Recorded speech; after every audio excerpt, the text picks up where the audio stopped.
ಯೇಸು ಕ್ರಿಸ್ತನ ಆ ಕೃಪೆಯಿಂದ ಯೇಸು ಸ್ವಾಮಿ ಶಿಲುಬೆಯ ಮೇಲೆ ದೇವರ ಕೋಪವನ್ನು ಸ್ವೀಕಾರ ಮಾಡಿದ್ರಿಂದ ನಿನ್ನನ್ನು ಸೈಡಿಗೆ ತಳ್ಳಿ, ಮಗನೇ ಸೈಡಿಗೆ ನಿಂತ್ಕೋ, ನಾನು ತಗೊಳ್ತೀನಿ ಈ ದೇವರ ಕೋಪವನ್ನು ಅಂತ ಹೇಳಿಬಿಟ್ಟು, ಆ ದೇವರ ಕೋಪ ನನ್ನ ಮೇಲೆ ಬಂದಿದ್ದನ್ನು, ನನ್ನ ಮೇಲೆ ಬೀಳಬೇಕಾಗಿದ್ದ ಆ ಒಂದು ಗಂಧಕದ ಮಳೆ ಯೇಸು ಕ್ರಿಸ್ತರು ಅಂದೇ ತಮ್ಮ ಮೇಲೆ ಗಂಧಕದ ಮಳೆಯಾಗಿ ಅಲ್ಲ, ಆ ಶಿಲುಬೆಯ ಮರಣದ ರೂಪದಲ್ಲಿ, ಆ ಚಾಟಿಯೇಟಿನ ರೂಪದಲ್ಲಿ, ಅವಮಾನ, ನಿಂದನೆ, ಪರಿಹಾಸ್ಯದ ರೂಪದಲ್ಲಿ ತಮ್ಮ ದೇಹದ ಮೇಲೆ ಅವರು ಸ್ವೀಕಾರ ಮಾಡಿದ್ರಿಂದ ನನಗೆ ಗಂಧಕದಿಂದ ಉರಿಯುವ ಆ ಸರೋವರ ಇಲ್ಲ, ಎರಡನೆಯ ಮರಣ ಇಲ್ಲ, ನನಗಿರೋದು ಪುನರುತ್ಥಾನ.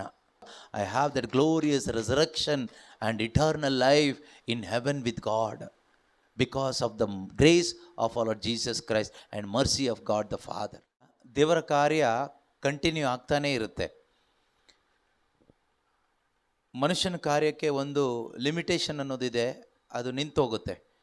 ಆದರೆ ಗಾಡ್ಸ್ ವರ್ಕ್, ದೇವರು ನಮ್ಮಲ್ಲಿ ಪ್ರಾರಂಭ ಮಾಡಿದ ಸತ್ಕಾರ್ಯ, ದೇವರು ಅದನ್ನು ಯೇಸು ಕ್ರಿಸ್ತರು ಬರುವ ತನಕ ಅಥವಾ ನಮ್ಮ ಈ ಶರೀರದಲ್ಲಿ ಜೀವ ಇರುವ ತನಕ ಅದು ದೇವರು ಮುಂದುವರಿಸ್ತಾರೆ.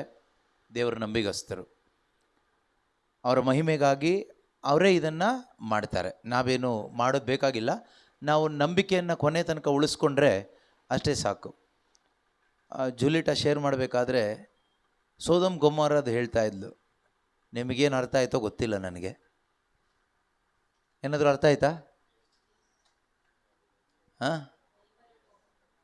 ದೇವರ ಕೋಪ ಅಂದರೆ ಸೋದಮ್ ಮತ್ತು ಗೊಮೋರ ಪಟ್ಟಣದ ಜನರು ದೇವರ ದೃಷ್ಟಿಯಲ್ಲಿ ತುಂಬ ಕೆಟ್ಟವರಾಗಿದ್ದರು.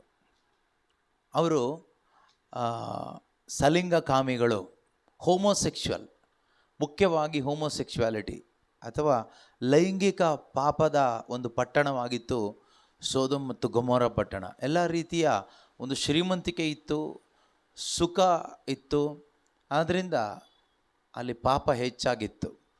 ಎಲ್ಲಿ ಹೆಚ್ಚು ಶ್ರೀಮಂತಿಕೆ, ಹೆಚ್ಚು ಅನುಕೂಲತೆಗಳಿರುತ್ತೋ ಅಲ್ಲಿ ಯಾವಾಗಲೂ ಪಾಪ ಹೆಚ್ಚಾಗಿರುತ್ತೆ. ಅದು ಸ್ವಾಭಾವಿಕ. ನಮ್ಮ ಜೀವನದಲ್ಲಾದರೂ ಅಷ್ಟೇ, ಸೋದಮ್ ಗೊಮೋರ ಪಟ್ಟಣದ ಜನರ ಜೀವನದಲ್ಲಾದರೂ ಅಷ್ಟೇ, ಯಾರ ಜೀವನದಲ್ಲಾದರೂ ಅಷ್ಟೇ, ನಾವು ಯಾವಾಗ ಹೆಚ್ಚು ಸುಖದಲ್ಲಿ ಬದುಕ್ತೀವೋ ಆಗ ಖಂಡಿತವಾಗಲೂ ಪಾಪ ಮಾಡುವಂಥ ಅವಕಾಶಗಳು ನಮಗೆ ಹೆಚ್ಚಾಗಿಯೇ ಇರುತ್ತೆ. ನಿನವೆ ಪಟ್ಟಣದ ಜನರು ಕೂಡ ಅದೇ ರೀತಿಯಲ್ಲಿದ್ದರು. ನಿನವೆ ಪಟ್ಟಣದಲ್ಲಿ ಜನರು ತುಂಬ ಸುಖವಾಗಿದ್ದರು. ಅವರಿಗೆ ಎಲ್ಲ ರೀತಿಯಾದಂತಹ ಒಂದು ಆರ್ಥಿಕ ವ್ಯವಸ್ಥೆ ಇತ್ತು, ಹಣಕಾಸು ಚೆನ್ನಾಗಿತ್ತು. ಹಣಕಾಸು ಚೆನ್ನಾಗಿದ್ದರಿಂದ ಎಲ್ಲ ಅನುಕೂಲತೆಗಳನ್ನ ಅವರು ಮಾಡಿಕೊಂಡಿದ್ರು. ಸೊ ಆದ್ದರಿಂದ ಆ ಪಟ್ಟಣದಲ್ಲಿ ಹೆಚ್ಚು ಸಿನ್ನಿತ್ತು, ಪಾಪಕೃತ್ಯಗಳು ಹೆಚ್ಚಾಗಿತ್ತು. ಆದ್ದರಿಂದನೇ ದೇವರು ಆ ಪಟ್ಟಣದ ಜನರ ಮೇಲೆ ಕೋಪಗೊಂಡು ಆ ಪಟ್ಟಣವನ್ನು ನಾಶಪಡಿಸಬೇಕು ಅಂತ ಹೇಳಿಬಿಟ್ಟು ತೀರ್ಮಾನ ಮಾಡಿದರು. ಕೊನೆಗೆ ದೇವರು ಒಂದು ಚಾನ್ಸ್ ಕೊಟ್ಟರು ಅವರಿಗೆ. ಯೋನಾ ಪ್ರವಾದಿಯನ್ನು ಆ ನಿನವೆ ಪಟ್ಟಣಕ್ಕೆ ಕಳಿಸ್ಕೊಡ್ತಾರೆ.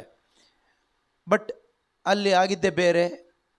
ನಿನವೆ ಪಟ್ಟಣದ ಜನರು ದೇವರ ಸಂದೇಶಕ್ಕೆ ಬೆಲೆ ಕೊಡ್ತಾರೆ, ಮಾನಸಾಂತರ ಪಡ್ತಾರೆ, ದೇವರ ಕಡೆಗೆ ತಿರುಗ್ತಾರೆ. ಪಶ್ಚಾತ್ತಾಪದ ಸಂಕೇತವಾಗಿ ಗೋಣಿತಟ್ಟನ್ನು ಉಟ್ಕೊಂಡು ಬೂದಿಯಲ್ಲಿ ಕುಳಿತುಕೊಂಡು ದೇವರ ಹತ್ರ ಕ್ಷಮೆ ಯಾಚಿಸ್ತಾರೆ. ದೇವರು ಅವರನ್ನು ಆ ಸಮಯದಲ್ಲಿ ಕ್ಷಮಿಸ್ತಾರೆ. ಅವರಿಗೆ ವಿಧಿಸಬೇಕೆಂದಿದ್ದಂಥ ಶಿಕ್ಷೆಯನ್ನು ತಡೆ ಹಿಡಿತಾರೆ. ಅದು ನಿನವೆ ಪಟ್ಟಣದ್ದು. ಅದೇ ರೀತಿ ಸೊದೋಮ್ ಗೊಮೋರದಲ್ಲೂ ಕೂಡ ಈ ಸುಖ, ಕಂಫರ್ಟ್ ಜಾಸ್ತಿ ಇದ್ದಿದ್ದರಿಂದ ಪಾಪಕೃತ್ಯಗಳು ಹೆಚ್ಚಿತ್ತು. ದೇವರ ಕೋಪ ಅವರ ಮೇಲೆ ಉರಿತಾ ಇತ್ತು. ದೇವರಿಗೆ ವಿರುದ್ಧವಾದ ಕಾರ್ಯಗಳನ್ನು, ಎಸ್ಪೆಷಲಿ ಹೋಮೋಸೆಕ್ಸುವಾಲಿಟಿ, ಆ ಒಂದು ಕಾರ್ಯಗಳು ಹೆಚ್ಚಾಗಿದ್ದರಿಂದ ದೇವರ ಪಟ್ಟಣವನ್ನು ನಾಶ ಮಾಡಬೇಕು ಅಂತ ತೀರ್ಮಾನ ಮಾಡಿ ತನ್ನ ದೂತರನ್ನು ಅಲ್ಲಿಗೆ ಕಳಿಸ್ಕೊಡ್ತಾರೆ. ದೇವರ ಪಟ್ಟಣದ ಮೇಲೆ ಗಂಧಕದ ಮಳೆಯನ್ನು ಸುರಿಸಿ ಆ ಪಟ್ಟಣವನ್ನು ನಾಶ ಮಾಡ್ತಾರೆ. ದೇವರ ಕೋಪ, God's wrath came upon the people of Sodom and Gomorrah. ಅದು 1-2 ಊರಿನ ಜನರ ಮೇಲೆ ಮಾತ್ರ ದೇವರ ಕೋಪ ಬಂದಿದ್ದು. ಆದರೆ ಇಡೀ ಮನುಷ್ಯ ಕುಲದ ಮೇಲೆ ದೇವರ ಕೋಪ ಉರಿತಾ ಇತ್ತು. ಯಾಕೆ ಅಂದರೆ ಮಾನವರೆಲ್ಲರೂ ಕೂಡ ಪಾಪಿಗಳಾಗಿದ್ದರಿಂದ, ಆದಾಮನ ಒಂದು ಸಂಬಂಧದಿಂದ ಎಲ್ಲ ಮಾನವರು ಪಾಪಿಗಳಾಗಿದ್ದರಿಂದ, ರೋಮ 1:18 ಪ್ರಕಾರ ನಾವು ಓದೋದಾದರೆ ಎಲ್ಲ ದೇವರ ಕೋಪ ಎಲ್ಲ ಮಾನವರ ಮೇಲೆ ಬಂದಿದೆ ಅಂತ ಇದೆ. ಎಲ್ಲರ ಮೇಲೆ ದೇವರ ಕೋಪ ಬಂದಿದೆ. ಈಗ 2 ಊರಿನ ಜನರ ಮೇಲೆ, ಕೇವಲ ಸೊದೋಮ್ ಮತ್ತು ಗೊಮೋರ ಪಟ್ಟಣದ ಜನರ ಮೇಲೆ ದೇವರ ಕೋಪ ಬಂದಾಗ ಆ ಬೆಂಕಿ ಇಳಿದು ಬಂತು. ಗಂಧಕದ ಬೆಂಕಿ ಆ ಊರನ್ನು, ಆ ಜನರನ್ನು, ಅಲ್ಲಿರುವ ಎಲ್ಲವನ್ನ ಸುಟ್ಟು ಹಾಕ್ತು. ಹಾಗಾದರೆ ಇಡೀ ಮನುಷ್ಯ ಕುಲದ ಮೇಲೆ ದೇವರ ಕೋಪ ಬಂದಾಗ ಅದರ ಒಂದು ತೀವ್ರತೆ, intensity of that God's wrath, how much it was compared to the wrath of God came upon Sodom and Gomorrah. Sodom Gomorrah ಪಟ್ಟಣದ ಮೇಲೆ ಬಂದಂಥ ದೇವರ ಕೋಪಕ್ಕೆ ಈ ಲೋಕದ ಸರ್ವಜನರ ಮೇಲೂ ಬಂದ ದೇವರ ಕೋಪಕ್ಕೆ ಕಂಪೇರ್ ಮಾಡುವಾಗ ಅದರ ತೀವ್ರತೆ, ತೀಕ್ಷ್ಣತೆ ಎಷ್ಟಿರ್ಬೋದು? 100ರಷ್ಟು, 1000ದಷ್ಟು ಗೊತ್ತಿಲ್ಲ. We can't imagine. ಅಷ್ಟು ತೀವ್ರವಾದ, ಅಷ್ಟು ಕಠಿಣವಾದ ಒಂದು ದೇವರ ಕೋಪ. ಆದರೆ ಒನ್ ಟೈಮ್ ಜೀವಿಸಿದ ಜನರ ದೇವರ ಕೋಪ ಅಲ್ಲ. ಆದಾಮನು ದೇವರು ಸೃಷ್ಟಿ ಮಾಡ್ತಾರೆ, ಅಲ್ಲಿಂದ ಲೋಕ ಅಂತ್ಯ ಆಗುವವರೆಗೂ ಯಾರೆಲ್ಲ ಮನುಷ್ಯರು ಈ ಪ್ರಪಂಚದಲ್ಲಿ ಹುಡ್ತಾರೋ ಆ ಎಲ್ಲ ಮನುಷ್ಯನ ಮೇಲೆ ಇರುವಂಥ ದೇವರ ಕೋಪ. ಇದು ಕೇವಲ ಒಂದು ಟೈಮ್ ಸ್ಪ್ಯಾನಲ್ಲಿ, ಒಂದು 30 ವರ್ಷನೋ 40 ವರ್ಷದ ಒಂದು ಅವಧಿಯಲ್ಲಿ ಸೊದೋಮ್ ಗೊಮೋರ ಪಟ್ಟಣದ ಜನರು ಜೀವಿಸ್ತಾ ಇದ್ದಂಥ ಆ ಜನರ ಮೇಲೆ ಇದ್ದ ಕೋಪ ಮಾತ್ರ ಅಲ್ಲ, ಆದಾಮನಿಂದ ಹಿಡಿದು ಲೋಕ ಅಂತ್ಯ ಆಗುವವರೆಗೂ ಈ ಪ್ರಪಂಚದಲ್ಲಿ ಬದುಕುವ ಸಕಲ ಜನರು ಮಾಡುವಂಥ ಪಾಪದ ನಿಮಿತ್ತವಾಗಿ ಇರುವಂಥ ದೇವರ ಕೋಪ. ಮನುಷ್ಯನ ಅಕ್ರಮವಾದ ನಡತೆ, ದೇವರಿಗೆ ವಿರುದ್ಧವಾಗಿ, ದೇವರ ಆಜ್ಞೆಗಳಿಗೆ ವಿರುದ್ಧವಾಗಿ ಮನುಷ್ಯನು ಮಾಡುವಂಥ ಆಲೋಚನೆಗಳು, ಮಾತುಗಳು, ಕ್ರಿಯೆಗಳು, ಜೀವನ, ಇದೆಲ್ಲದರ ನಿಮಿತ್ತವಾಗಿ ಬರುವಂಥ ದೇವರ ಕೋಪ. ಇದನ್ನು ಯೇಸು ಕ್ರಿಸ್ತರು ತೆಗೆದುಕೊಂಡ್ರು ಅಂತ ಅವಳು ಹೇಳಿದ್ದು. ಬರೀ 2 ಪಟ್ಟಣದ ಮೇಲಿದ್ದ ದೇವರ ಕೋಪ ಅಷ್ಟೊಂದು ತೀವ್ರವಾಗಿತ್ತಾದರೆ, ಇಡೀ ಮನುಷ್ಯ ಕುಲದ ಮೇಲಿದ್ದ ದೇವರ ಕೋಪ ಯೇಸು ಸ್ವಾಮಿ ತಮ್ಮ ದೇಹದಲ್ಲಿ ಅದನ್ನು ಹೇಗೆ ವಹಿಸಿಕೊಂಡಿರಬಹುದು? ಇದು ಮನುಷ್ಯನಿಗೆ ಸಾಧ್ಯ ಇಲ್ಲ, ಮನುಷ್ಯನ ಊಹೆಗೆ ನಿಲ್ಲುವಂಥದ್ದಲ್ಲ. It's beyond our imagination. ಅಂಥ ಒಂದು ಕಠಿಣವಾದ ಶಿಕ್ಷೆ ಯೇಸು ಕ್ರಿಸ್ತರು ತನ್ನ ದೇಹದಲ್ಲಿ ನಮಗೋಸ್ಕರ ಅನುಭವಿಸಿದರು. ಆ ಪೇಯ್ನ್ ಇದೆಯಲ್ಲ, agony, the pain he gone through, ನಿಜವಾಗ್ಲೂ ನಮಗೆ ಊಹಿಸಲಿಕ್ಕೆ ಆಗೋದಿಲ್ಲ, ಎಣಿಸಲಿಕ್ಕೂ ಆಗೋದಿಲ್ಲ. ಅಷ್ಟು ತೀವ್ರವಾದಂತಹ ನೋವು, ಅಷ್ಟು ಕಠಿಣವಾದಂಥ ನೋವು. ನಾವು ಅದನ್ನು ಜಾಸ್ತಿ ಊಹೆ ಮಾಡ್ತಾ ಹೋದರೆ ಖಂಡಿತವಾಗ್ಲೂ ನಮಗೆ ದುಃಖ ತಡ್ಕೊಳ್ಳಿಕ್ಕೆ ಆಗೋದಿಲ್ಲ, ನಮಗೆ ಅದು ಅರ್ಥ ಆಗೋದು ಇಲ್ಲ. V cannot understand the pain he had gone through. ಯಾಕೆಂದರೆ ಇದು ಯಾವುದೋ ಒಬ್ಬ ಮನುಷ್ಯನ ಪಾಪದ ಪರಿಣಾಮ ಅಲ್ಲ, ಮನುಷ್ಯ ಕುಲದ ಪಾಪದ ಪರಿಣಾಮ. ಯೋವಾನನು ಹೇಳ್ತಾನಲ್ವಾ, ಸ್ನಾನಿಕ ಯೋವಾನರು ಹೇಳ್ತಾರೆ, ಲೋಕದ ಪಾಪವನ್ನು ಪರಿಹಾರ ಮಾಡುವ ದೇವರ ಕುರಿಮರಿ. ಲೋಕದ ಪಾಪ, since of the whole world, ಲೋಕದ ಪಾಪವನ್ನು ಪರಿಹಾರ ಮಾಡುವ ದೇವರ ಕುರಿಮರಿ ಯೇಸು ಕ್ರಿಸ್ತರು. ಜಾನ್ ಚಾಪ್ಟರ್ 1:29 ಹೇಳ್ತಾರೆ, ಇಗೋ ನೋಡಿ ಬಲಿ ಅರ್ಪಣೆಗಾಗಿ ದೇವರು ನೇಮಿಸಿರುವ ಕುರಿಮರಿ, ಲೋಕದ ಪಾಪವನ್ನು ಪರಿಹಾರ ಮಾಡುವವರು ಇವರೇ. ಲೋಕದ ಮೇಲಿದ್ದ ದೇವರ ಕೋಪ, ಅದನ್ನು ಅವರು ಪರಿಹಾರ ಮಾಡಿದರು. ಅದರ ಪರಿಣಾಮ ದೇವರ ಕೋಪ ಕೃಪೆಯಾಗಿ ಮಾರ್ಪಟ್ಟಿತು. The wrath of God turned into the mercy and the grace of God towards us. ಅವರ ಕೋಪ ಕೃಪೆಯಾಗಿ ಮಾರ್ಪಟ್ಟಿತು. ಹೇಗೆ ಅದು ಕೃಪೆಯಾಗಿ ಮಾರ್ಪಟ್ಟಿತ್ತು ಕೇಳಿದರೆ, ಕ್ರಿಸ್ತನ ಶಿಲುಬೆ ಮರಣದ ಬಲಿಯ ಮುಖಾಂತರವಾಗಿ ನಮಗೆ ಕೃಪೆ ಲಭಿಸಿತು. ಕೋಪ ಲಭಿಸಬೇಕಾಗಿದ್ದ ನನಗೂ ನಿಮಗೂ, ದೇವರ ಕೋಪಕ್ಕೆ ಒಳಗಾಗಿ ನಿತ್ಯನಾಶಕ್ಕೆ ಹೋಗಬೇಕಾಗಿದ್ದ ನಾನು ಮತ್ತು ನೀವು, ಇವತ್ತು ದೇವರ ಅಪಾರ ಕೃಪೆಗೆ ನಾವು ಪಾತ್ರರಾಗಿದ್ದೀವಿ ಅಂದರೆ that is only because of our Lord Jesus Christ. Yesu ಕ್ರಿಸ್ತನ ಮುಖಾಂತರ ನಮಗೆ ಅದು ಲಭಿಸಿದ್ದು. ಕಳೆದ ದಿವಸಗಳಲ್ಲಿ ನಾವು ಅದನ್ನು ಧ್ಯಾನ ಮಾಡಿದ್ವಿ. ಆದರೂ ಕೂಡ ಇವತ್ತು ಮತ್ತೊಮ್ಮೆ ಬೇಕಾದರೆ ಕೇಳಿಸ್ಕೊಳ್ಳೋಣ. ತೀತನಿಗೆ ಬರೆದ ಪತ್ರಿಕೆ 3ನೇ ಅಧ್ಯಾಯ, ಟೈಟಸ್ ಚಾಪ್ಟರ್ 3 verse 5 onwards. 3 ಓದೋಣ. ಹಿಂದೆ ನಾವು ಅವಿವೇಕಿಗಳು, ಅವಿಧೇಯರು ಆಗಿ ದಾರಿ ತಪ್ಪಿ ಹೋಗಿದ್ದೆವು. ಆದರೆ ಅನೇಕ ಪ್ರಲೋಭನೆಗಳಿಗೂ ದುರಿಚ್ಛೆಗಳಿಗೂ ಗುಲಾಮರಾಗಿದ್ದೆವು. ದುಷ್ಟತನ ಹಾಗೂ ಮತ್ಸರಗಳಲ್ಲಿ ಕಾಲ ಕಳೆಯುತ್ತಾ ಅಸಹ್ಯರು, ಪರಸ್ಪರ ದ್ವೇಷಿಗಳು ಆಗಿದ್ದೆವು. ಹೀಗಿರುವಾಗ ಜಗದ್ರಕ್ಷಕರಾದ ದೇವರ ದಯೆಯು ಅವರ ಪ್ರೇಮವು ಪ್ರಕಟವಾದವು.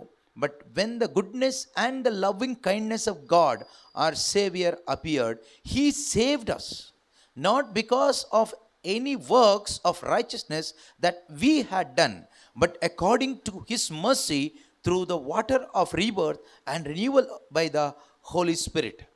ಹೇಗೆ ಆಗ ಅವರೇ ನಮ್ಮನ್ನು ಉದ್ಧರಿಸಿದರು. ನಮ್ಮ ಸ್ವಂತ ಪುಣ್ಯ ಕಾರ್ಯಗಳು ನಮಗೆ ಉದ್ಧಾರವನ್ನು ತರಲಿಲ್ಲ. ಪುನರ್ಜನ್ಮವನ್ನು ಸೂಚಿಸುವ ಸ್ನಾನ ಹಾಗೂ ನೂತನ ಜೀವವನ್ನೀಯುವ ಪವಿತ್ರಾತ್ಮ ಈ ಮೂಲಕ ಅವರೇ ನಮ್ಮನ್ನು ಕರುಣೆಯಿಂದ ಉದ್ಧಾರ ಮಾಡಿದರು.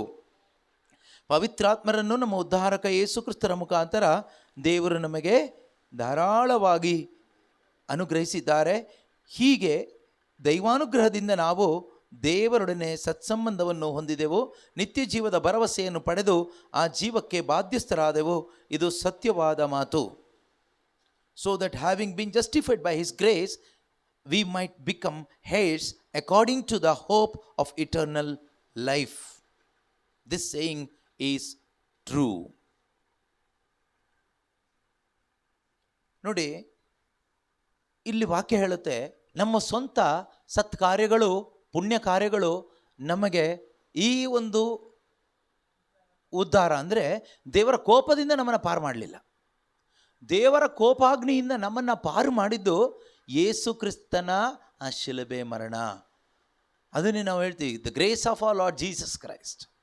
ಯೇಸು ಕ್ರಿಸ್ತನ ಕೃಪೆ ಅಂದರೆ ಏನು? ಇದೇನೇ ಕೃಪೆ. Unmerited favour, it's not merited. ನಾವು ಇದನ್ನು ಕಷ್ಟಪಟ್ಟು ಸಂಪಾದನೆ ಮಾಡಿದ್ದಲ್ಲ. ಇವತ್ತು ನಾವು today we are the children of God only because of the grace, only because of the grace of our Lord Jesus Christ. Yesu ಕ್ರಿಸ್ತನ ಕೃಪೆಯಿಂದ ಮಾತ್ರ ಇವತ್ತು ನಾವು ದೇವರ ಮಕ್ಕಳಾಗಿದ್ದೀವಿ. And we continue to be his children only by the grace of God, not because of the good work or prayer or fasting or or personal holiness. No, not because of that we can continue to be his children. We can continue to be his children only by the grace of God and the help of the Holy Spirit. ನಾವು ದೇವರ ಮಕ್ಕಳಾಗಿದ್ದು ಕೂಡ ಯೇಸು ಕ್ರಿಸ್ತನ ಕೃಪೆಯಿಂದ, ನಾವು ಮುಂದುವರೆದು ದೇವರ ಮಕ್ಕಳಾಗಿ ಜೀವಿಸೋದು ಕೂಡ ಆ ಕೃಪೆಯಿಂದ ಮಾತ್ರನೇ, ಪವಿತ್ರಾತ್ಮನ ಸಹಾಯದಿಂದ ಮಾತ್ರನೇ. ನಮ್ಮ ಸ್ವಂತ ಪುಣ್ಯ ಕಾರ್ಯಗಳಿಂದ ನಾವು ಯಾವತ್ತೂ ದೇವರ ಮಕ್ಕಳಾಗೋದೂ ಇಲ್ಲ, ಮುಂದುವರಿಲಿಕ್ಕೆ ಆಗೋದೂ ಇಲ್ಲ. ನಾವೆಷ್ಟೇ ಒಳ್ಳೇದು ಮಾಡಿದರೂ, ಒಳ್ಳೆಯ ಜೀವನ ಜೀವಿಸಿದ್ರು ಅದು ಒಳ್ಳೆಯದೇ, ಅಷ್ಟೇ, ಮುಗೀತು. ಆದರೆ ದೇವರ ಮಕ್ಕಳಾಗಿ ನಾವು ಮುಂದುವರಿಲಿಕ್ಕೆ ಸಾಧ್ಯವಾಗಬೇಕಾದ್ರೆ ಆ ಕೃಪೆ ನಮಗೆ ಬೇಕೇ ಬೇಕು.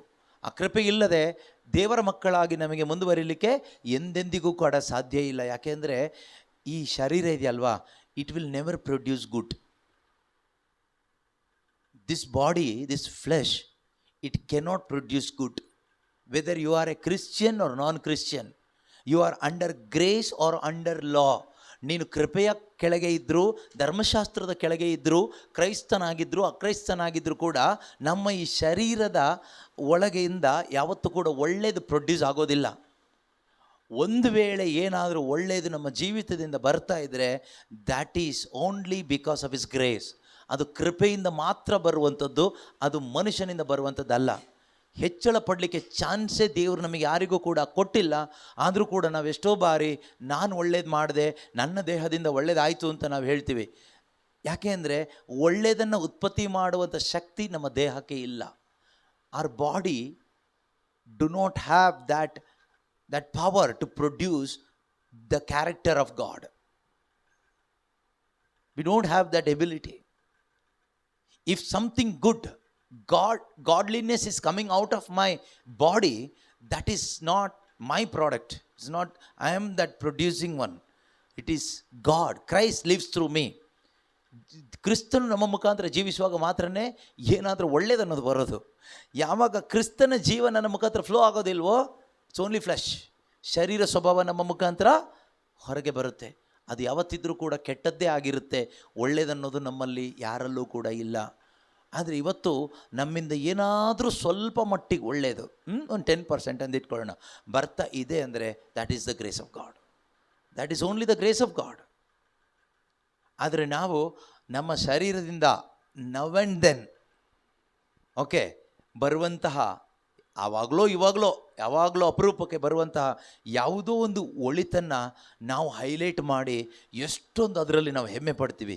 ನಾನು ಅವತ್ತು ಹಾಗೆ ಮಾಡಿಲ್ವಾ, ಕ್ಷಮಿಸಿಲ್ವಾ, ಪ್ರೀತಿಸಿಲ್ವಾ, ನಾನು ಇಷ್ಟು ದಿನ ಪರಿಶುದ್ಧ ಜೀವನ ಜೀವಿಸಿಲ್ವಾ, ಸಾಕ್ಷಿಯಾಗಿ ಬದುಕಿಲ್ವಾ, ಪ್ರಾರ್ಥನಾ ಜೀವನ ಜೀವಿಸಿಲ್ವಾ, ಈ ರೀತಿ ನಾವು ಅದು ಯಾವಾಗಲೂ ಮಾಡಿದ್ದು. 365 days 24/7 ನೋ, ಖಂಡಿತವಾಗ್ಲೂ ಆ ಥರದವ್ರು ಒಬ್ಬರು ಇದುವರೆಗೂ ಹುಟ್ಟಿಲ್ಲ ಈ ಪ್ರಪಂಚದಲ್ಲಿ. ಒಬ್ಬರೇ ಒಬ್ಬರು ಯೇಸು ಕ್ರಿಸ್ತರು ಮಾತ್ರನೇ. ಯೇಸು ಕ್ರಿಸ್ತರು ಒಬ್ಬರೇ 365 ದಿವಸನೂ 24 ಗಂಟೆನೂ ವಾರದಲ್ಲಿ 7 ದಿವಸನೂ ಅಥವಾ ಹುಟ್ಟಿದ ಅಂದಿನಿಂದ ಕೊನೆಯವರೆಗೂ ಪರಿಶುದ್ಧತೆಯಲ್ಲಿ, ಪ್ರಾಮಾಣಿಕತೆಯಲ್ಲಿ, ಪ್ರೀತಿಯಲ್ಲಿ ದೇವರ ಚಿತ್ತಕ್ಕೆ ಸಂಪೂರ್ಣವಾಗಿ ಮಣಿದು ಒಂದೇ ಒಂದು ಪಾಪದ ಮಾತು, ಆಲೋಚನೆ, ಕ್ರಿಯೆ ಯಾವುದೂ ಮಾಡ್ದೇ ಪರ್ಫೆಕ್ಟಾಗಿ ಜೀವಿಸಿದವರು ಅಂತ ಇದ್ದರೆ ಶರೀರದಲ್ಲಿ ಯೇಸು ಕ್ರಿಸ್ತರು ಒಬ್ಬರೇ. ಅವ್ರು ಬಿಟ್ಟರೆ ಬೇರೆ ಯಾರೂ ಬದುಕಿಲ್ಲ. ಇನ್ನು ನಾವೇನಾದರೂ ಬದುಕಿದ್ದೀವಿ ಅಂದರೆ ಅದು ನಾವು ಬದುಕಿದ್ದಲ್ಲ, ದೇವರ ಕೃಪೆ, ಕ್ರಿಸ್ತನ ಜೀವ ನಮ್ಮ ಮುಖಾಂತರ ಕೆಲಸ ಮಾಡಿದೆ ಅಷ್ಟೇ. ಅದಲ್ಲದೆ ಬೇರೆ ಯಾವುದು ಕೂಡ ಇಲ್ಲವೇ ಇಲ್ಲ. ನಾವೆಷ್ಟೋ ಹೆಮ್ಮೆ ಪಡ್ತೀವಿ, ನಾನು ಮಾಡಿದೆ ಅಂತ. ನಮ್ಮ ಸ್ವಂತ ಪುಣ್ಯ ಕಾರ್ಯಗಳು ನಮಗೆ ಈ ಉದ್ಧಾರವನ್ನು ತರಲಿಲ್ಲ. ಅದೇ ರೀತಿಯಲ್ಲಿ ಎಫೆಸದವರಿಗೆ ಬರೆದ ಪತ್ರಿಕೆ 2ನೇ ಅಧ್ಯಾಯದಲ್ಲೂ ಕೂಡ 4ರಿಂದ ಇರತಕ್ಕಂಥ ವಾಕ್ಯಗಳಲ್ಲಿ ನಾವು ಓದ್ತೀವಿ. 1, 2, 3ನೇ ವಾಕ್ಯದಲ್ಲಿ ನಮ್ಮ ಒಂದು ಹೀನ ಪರಿಸ್ಥಿತಿಯನ್ನು ಅಲ್ಲಿ ವಾಕ್ಯ ನಮಗೆ ತಿಳಿಸ್ಕೊಡುತ್ತೆ. ನಾವು ಪಾಪದಿಂದ ಸತ್ತವರಾಗಿದ್ದೆವು, ದೇವರಿಂದ ದೂರವಾಗಿದ್ದೆವು, ಸೈತಾನನ ಸೇವಕರಾಗಿದ್ದೆವು, ಶರೀರದ ಇಚ್ಛೆಗಳನ್ನೇ ಅನುಸರಿಸುತ್ತಾ ಬದುಕಿದೆವು. ಈ ಲೋಕದಲ್ಲಿ ನಾವು ನಮ್ಮ ಶರೀರ ತೃಪ್ತಿಗಾಗಿ ನಾವು ಬದುಕ್ತಾ ಇದ್ವಿ. ಇವತ್ತು ಕೂಡ ನಾವು ಹಾಗೇ ಬದುಕ್ತಾ ಇದ್ದೀವಿ. ಯಾಕೆ ಅಂದರೆ ನಮ್ಮಲ್ಲಿ ಕ್ರಿಸ್ತನ ಜೀವ ಇನ್ನೂ ತುಂಬಲ್ಪಟ್ಟಿಲ್ಲ, ಸತ್ಯದ ಅರಿವು ಇನ್ನು ನಮ್ಮಲ್ಲಿಗೆ ಬಂದಿಲ್ಲ, ಆ ಬೆಳಕಿನ ಜೀವನಕ್ಕೆ ನಾವಿನ್ನೂ ಅನೇಕರು ಕಾಲಿಟ್ಟಿಲ್ಲ. ಆದ ಕಾರಣ ನಾವೇನಾಗ್ತಾಯಿದ್ದೀವಿ, ಇನ್ನೂ ಕೂಡ ಇದೇ ಪರಿಸ್ಥಿತಿಯಲ್ಲಿದ್ದೀವಿ. ಎಫೆಷಿಯನ್ಸ್ ಚಾಪ್ಟರ್ 2, ಎಫೆಸದವರಿಗೆ ಬರೆದ ಪತ್ರಿಕೆ 2ನೇ ಅಧ್ಯಾಯದ 1ರಿಂದ 3ರವರೆಗೆ ಇರತಕ್ಕಂಥ ವಾಕ್ಯದಲ್ಲಿ ಏನು ಬರೆದಿಯಲ್ಪಟ್ಟಿದೆಯೋ ಆ ಒಂದು ಹೀನ ಸ್ಥಿತಿಯಲ್ಲೇ ನಮ್ಮಲ್ಲೂ ಅನೇಕರು ಇವತ್ತಿನ ತನಕ ಇದ್ದೀವಿ. ಬಟ್ ನಾವೆಲ್ಲರೂ ಹಾಗೇ ಇದ್ವಿ. ಅದರಲ್ಲಿ ಒಂದು ಪಾಯಿಂಟ್ ಇದೆ, ಸ್ವಭಾವತಃ ನಾವೆಲ್ಲರೂ ದೇವರ ಕೋಪಕ್ಕೆ ಒಳಗಾಗಿದ್ದೆವು. We were the children of wrath, ಅಥವಾ ದೇವರ ಕೋಪಾಗ್ನಿಗೆ ಒಳಗಾದ ಮಕ್ಕಳಾಗಿದ್ದೆವು ನಾವು. ನೆನ್ಪಿಟ್ಕೊಳ್ಳಿ, ನಾನು ಮತ್ತು ನೀವು ಎಲ್ಲರೂ ಕೂಡ ದೇವರ ಕೋಪಕ್ಕೆ ಒಳಗಾದ ಮಕ್ಕಳಾಗಿದ್ದೆವು. ಕಾರಣ ಪಿಶಾಚಿಯ ಸೇವೆ ಮಾಡ್ತಾ ಇದ್ದೀವಿ ನಾವು. We were serving the devil who is God's enemy. ದೇವರ ಶತ್ರುವಾಗಿದ್ದ ಪಿಶಾಚಿಯ ಸೇವೆಯನ್ನು ಮಾಡ್ತಾ ಇದ್ವಿ. ಹೇಗೆ ಪಿಶಾಚಿಯ ಸೇವೆ ಮಾಡೋದಂದರೆ ಹೇಗೆ? ಪಿಶಾಚಿಯ ಸೇವೆ ಮಾಡೋದಂದರೆ ತುಂಬ ಸುಲಭ, ತುಂಬ ಸಿಂಪಲ್ಲಾಗಿ ನಾವು ತಿಳ್ಕೊಳ್ಳೋದಾದರೆ, ಯಾವಾಗ ನಾವು ಲೋಕವನ್ನು ಪ್ರೀತಿ ಮಾಡ್ತೀವೋ ಪಿಶಾಚಿಯ ಸೇವೆ. When you are giving importance to money, when you are giving importance to this world and worldly life and worldly things, you are serving the devil. ಯಾವಾಗ ನೀವು ಹಣಕ್ಕೆ, ಈ ಲೋಕದ ಜೀವನಕ್ಕೆ ಮತ್ತು ಈ ಲೋಕದ ಸುಖ ಮುಂತಾದವುಗಳಿಗೆ, ಸುಖ ಭೋಗಗಳಿಗೆ ನೀವು ಆದ್ಯತೆ ಕೊಡ್ತೀರೋ, you are serving the devil, the god of this world or the false god of this world who is controlling the worldly system. ಈ ಲೋಕದ ವ್ಯವಸ್ಥೆಗಳನ್ನು ನಿಯಂತ್ರಣ ಮಾಡುವ ಒಂದು ಶಕ್ತಿ, ಒಂದು ಪೈಶಾಚಿಕ ಶಕ್ತಿ ಇದೆ. ಆ ಪೈಶಾಚಿಕ ಶಕ್ತಿಗೆ ನಾವೆಲ್ಲರೂ ಕೂಡ ಸರ್ವ್ ಮಾಡ್ತಾ ಇದ್ವಿ. We were serving devil who is God's enemy. ದೇವರ ಶತ್ರುವಾಗಿದ್ದಂಥ ಪಿಶಾಚಿ ಎಂಬ ಆ ದೂತನ ಅಧೀನದಲ್ಲಿ ನಾವೆಲ್ಲರೂ ಇದ್ವಿ. ಕ್ರಿಸ್ತನಲ್ಲಿ ಬರುವುದಕ್ಕಿಂತ ಮುಂಚಿತವಾಗಿ some were doing good, some were doing social work. ಕೆಲವರು ಒಳ್ಳೇದು ಮಾಡ್ತಾಯಿದ್ರು, ಸೋಷಿಯಲ್ ವರ್ಕ್ ಮಾಡ್ತಾಯಿದ್ರು. Some were doing evil things, ಕೆಲವರು ಕೆಟ್ಟ ಕಾರ್ಯಗಳನ್ನ ಮಾಡ್ತಾಯಿದ್ರು. But still under God's wrath, ದೇವರ ಕೋಪಕ್ಕೆ ಒಳಗಾಗಿದ್ದೆವು. ಎಲ್ಲಿವರೆಗೆ? ಕ್ರಿಸ್ತನಲ್ಲಿ ನಾವು ವಿಶ್ವಾಸದ ಮುಖಾಂತರ ಹೊಸ ಜನ್ಮವನ್ನು ಪಡೆದು ಬರುವುದಕ್ಕಿಂತ ಮುಂಚಿತವಾಗಿ. Okay, until we receive a new life, born again experience and come into Christ Jesus, ನಾವೆಲ್ಲರೂ ಹಾಗೇ ಇದ್ವಿ. ಆದರೆ 4ನೇ ವಾಕ್ಯದಿಂದ ಹೇಳುತ್ತದೆ, ಆದರೆ ಕರುಣಾಮಯಿ ದೇವರು ಅಂತ ಹೇಳುತ್ತೆ. ಕರುಣಾಮಯಿ ದೇವರು ನಮ್ಮನ್ನು ಅಪಾರವಾಗಿ ಪ್ರೀತಿಸಿ ನಮ್ಮ ಅಪರಾಧಗಳ ನಿಮಿತ್ತ, ನಮ್ಮ ಅಪರಾಧಗಳ ಹಾಗೂ ಪಾಪಗಳ ದೆಸೆಯಿಂದ ಆತ್ಮೀಕವಾಗಿ ಸತ್ತು ಹೋಗಿದ್ದ ನಮ್ಮನ್ನು ಕ್ರಿಸ್ತ ಯೇಸುವಿನಲ್ಲಿ ಜೀವಂತರನ್ನಾಗಿ ಮಾಡಿದರು. ಸಿ ಅಲ್ವಾ? 4, 5ನೇ ವಾಕ್ಯ, ಕರುಣಾಮಯಿ ದೇವರು, but God who is rich in mercy out of the great love with which he loved us ಯೋವಾನರು ಹೇಳ್ತಾರೆ ದೇವರು ಮೊದಲು ನಮ್ಮನ್ನು ಪ್ರೀತಿ ಮಾಡಿದರು. 1 John 4:19 ಯೋವಾನನು ಬರೆದ ಮೊದಲನೇ ಪತ್ರಿಕೆ 4ನೇ ಅಧ್ಯಾಯ 19ನೇ ವಚನದಲ್ಲಿ ಹೇಳ್ತಾರೆ, we love because God first loved us. ನಾವಿವತ್ತು ಪ್ರೀತಿ ಮಾಡ್ತೀವಿ ಕಾರಣ ದೇವರು ಮೊದಲು ನಮ್ಮನ್ನು ಪ್ರೀತಿ ಮಾಡಿದ್ರಿಂದ. ಹಾಗಾದರೆ ದೇವರು ಪ್ರೀತಿ ಮಾಡದೆ ಹೋಗಿದ್ರೆ ನಮಗೆ ಪ್ರೀತಿ ಮಾಡೋಕ್ಕಾಗಲ್ಲ, ನಮಗೆ ಕ್ಷಮೆ ಕೊಡಲಿಕ್ಕಾಗಲ್ಲ, ನಮಗೆ ಪರಿಶುದ್ಧ ಜೀವನವನ್ನು ಜೀವಿಸ್ಲಿಕ್ಕೆ ಆಗೋದಿಲ್ಲ, ನಮಗೆ ಇನ್ನೊಬ್ಬರಿಗೆ ಸತ್ಕಾರ್ಯವನ್ನು ಮಾಡ್ತಾ ಬದುಕಲಿಕ್ಕೆ ಆಗೋದಿಲ್ಲ. If you are doing so it is because God first loved us. ದೇವರ ಪ್ರೀತಿ ನನಗೆ ಕೊಟ್ಟಿದ್ದರಿಂದ ನನಗೆ ಕೊಡ್ಲಿಕ್ಕೆ ಆಗ್ತಾ ಇದೆ, ಇಲ್ಲದೆ ಇದ್ರೆ ಕೊಡಲಿಕ್ಕೇನೂ ಇಲ್ಲ. ಕೊಡಲಿಕ್ಕಿರೋದು ಶರೀರದ ದುರಿಚ್ಛೆಗಳು, ಸ್ವಾರ್ಥ ಜೀವನ ಮಾತ್ರನೇ. ಇಲ್ಲಿ ವಾಕ್ಯ ಹೇಳುತ್ತೆ ಎಫಿಷಿಯನ್ಸ್ 2:4 ಕರುಣಾಮಯಿ ದೇವರು ನಮ್ಮನ್ನು ಅಪಾರವಾಗಿ ಪ್ರೀತಿಸಿ. ನಾವು ಹೇಗಿದ್ವಿ? ದೇವರ ಕೋಪಕ್ಕೆ ಒಳಗಾಗಿದ್ವಿ, ಸೈತಾನನ ಸೇವಕರಾಗಿದ್ವಿ. ಲೋಕವನ್ನು ಪ್ರೀತಿ ಮಾಡುತ್ತಾ, ಲೋಕದಲ್ಲಿರ್ತಕ್ಕಂಥ ವ್ಯವಸ್ಥೆಗಳನ್ನ ಪ್ರೀತಿಸ್ತಾ, ಹಣವನ್ನು ಪ್ರೀತಿಸ್ತಾ, ಹಣದ ವ್ಯಾಮೋಹಿಗಳಾಗಿ ಈ ಲೋಕದ ಎಲ್ಲ ಆಶಾಪಾಶಗಳಿಗೆ ನಮ್ಮ ಶರೀರವನ್ನು ಬಿಟ್ಟುಕೊಟ್ಟು ನಾವು ಬದುಕ್ತಾ ಇರಬೇಕಾದ್ರೆ ದೇವರು ನಮ್ಮನ್ನು ಪ್ರೀತಿ ಮಾಡಿದ್ರಂತೆ. ನಾವು ದೇವರ ಶತ್ರುವಾಗಿದ್ದ ಪಿಶಾಚಿಯನ್ನು ಪ್ರೀತಿ ಮಾಡ್ತಾ ಬದುಕ್ತಾ ಇರಬೇಕಾದ್ರೆ ಕರುಣಾಮಯಿ ದೇವರು ನಮ್ಮನ್ನು ಪ್ರೀತಿ ಮಾಡಿದ್ರಂತೆ. ಎಷ್ಟು ಒಳ್ಳೆ ದೇವರಲ್ವಾ? ನಾವು ಒಳ್ಳೆ ದೇವರು ಅನ್ನೋದಕ್ಕಿಂತ ಲೋಕದ ಲೆಕ್ಕದಲ್ಲಿ ನೋಡುವಾಗ ವಾಟ್ ಎ ಫೂಲಿಶ್ ಗಾಡ್ ಅಂತ ಅನಿಸುತ್ತೆ. ಎಂಥ ಒಂದು ಮೂರ್ಖನಾದ ದೇವರಲ್ವಾ ಅಂತ ಅನಿಸುತ್ತೆ ನಮಗೆ.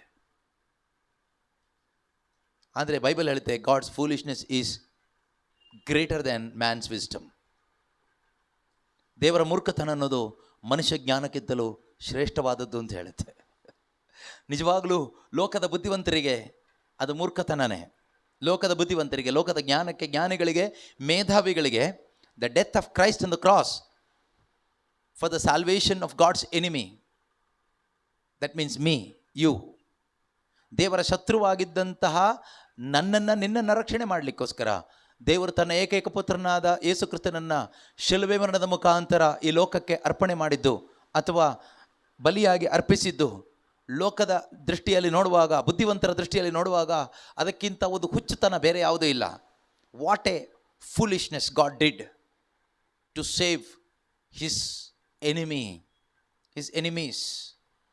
ತಮ್ಮ ಶತ್ರುಗಳನ್ನು ಕಾಪಾಡಲಿಕ್ಕೆ ದೇವರು ಬಲಿ ಕೊಟ್ಟಿದ್ದು ಯಾವುದೋ ಕುರಿಮರಿಯನ್ನಲ್ಲ ಅಥವಾ ಯಾವುದೋ ಒಂದು ವಸ್ತುವನ್ನಲ್ಲ. ದೇವರು ಕಳ್ಕೊಂಡಿದ್ದು ತನ್ನ ಏಕೈಕ ಪುತ್ರನ್ನೇ ಬಲಿ ಕೊಟ್ಟರು.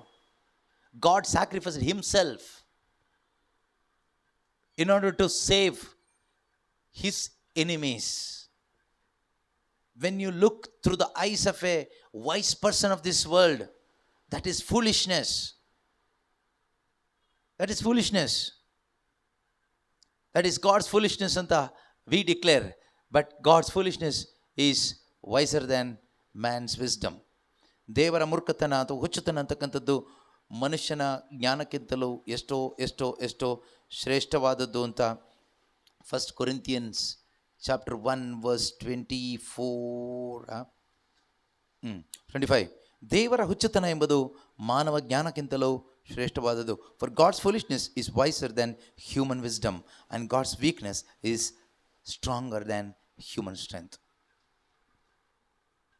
ಇಂಥ ದೇವರು, ಸರ್ವಶಕ್ತನಾದ ದೇವರು, ಇಷ್ಟೊಂದು ಅಸಹಾಯಕನಾಗಿ, ಇಷ್ಟೊಂದು ಹೀನಾಯಾನವಾಗಿ, ದುರ್ಬಲನಾಗಿ, ಅಸಹಾಯಕನಾಗಿ, ನನಗೆ ದಾಹವಾಗಿದೆ, ನನ್ನ ದೇವರೇ ನನ್ನನ್ನೇಕೆ ಕೈ ಬಿಟ್ಟಿದ್ದೀರೆಂದು ಕೂಗ್ತಾ ಸತ್ತಿರಬೇಕಾದ್ರೆ ಎಂತಹ ರಕ್ಷಕನಿರ್ಬೋದು. What a weak Saviour we have ಅಥವಾ ಯು ಹ್ಯಾವ್ ಅಂತ ಈ ಲೋಕದ strong people may ridicule you. ಒಂದು ರೀತಿಯಲ್ಲಿ ಅವಮಾನಪಡಿಸಬಹುದು ಈ ಲೋಕದ ಶಕ್ತಿವಂತರು, ಬಲಶಾಲಿಗಳು. ನಾವು ಆರಾಧನೆ ಮಾಡುವ ಶಿಲುಬೆ ಮೇಲೆ ಸತ್ತಂಥ ಯೇಸುವನ್ನು ನಾವು ಆರಾಧಿಸುವಾಗ ಜನರು ಯೋಚನೆ ಮಾಡಿ ಹೇಳ್ಬೋದು, ಈ ಲೋಕದಲ್ಲಿ ಶಕ್ತಿವಂತರನ್ನು ಗೌರವಿಸ್ತಾರೆ, ಆದರೆ ನೀನು ಯಾರನ್ನ ಗೌರವಿಸ್ತಾ ಇದೆಯಾ? ಅಸಹಾಯಕನಾಗಿ, ತನ್ನನ್ನೇ ತಾನು ಕಾಪಾಡಿಕೊಳ್ಳಲಿಕ್ಕೆ ಸಾಧ್ಯವಾಗದೆ, ಚಡಿಯೇಟು ತಿಂದು ಅಸಹಾಯಕನಾಗಿ, ನಿರ್ಗತಿಕನಾಗಿ, ಕುಡಿಯಲು ನೀರು ಕೊಡಲಿಕ್ಕೆ ಯಾರೂ ಕೂಡ ಇಲ್ಲದಂಥ ಒಂದು ಹೀನಾಯಾನವಾದ ಅವಸ್ಥೆಯಲ್ಲಿ ಸತ್ತಂಥ ಆ ವೀಕಾದ ಮನುಷ್ಯನನ್ನು ದೇವರು ಅಂತ ಹೇಳ್ತೀರಲ್ವಾ? How can you say? ಅದಕ್ಕೇನೆ ಪೌಲರು ಹೇಳ್ತಾರೆ, ದೇವರ ದೌರ್ಬಲ್ಯ ಎಂಬುದು ಮಾನವ ಶಕ್ತಿಗಿಂತಲೂ ಪ್ರಬಲವಾದದ್ದು. God's weakness is stronger than human strength. Then how can you measure God's weakness? You cannot measure. It's beyond. Alva. God's foolishness is wiser than human wisdom. God's foolishness is wiser than human wisdom. That means you cannot understand God's foolishness.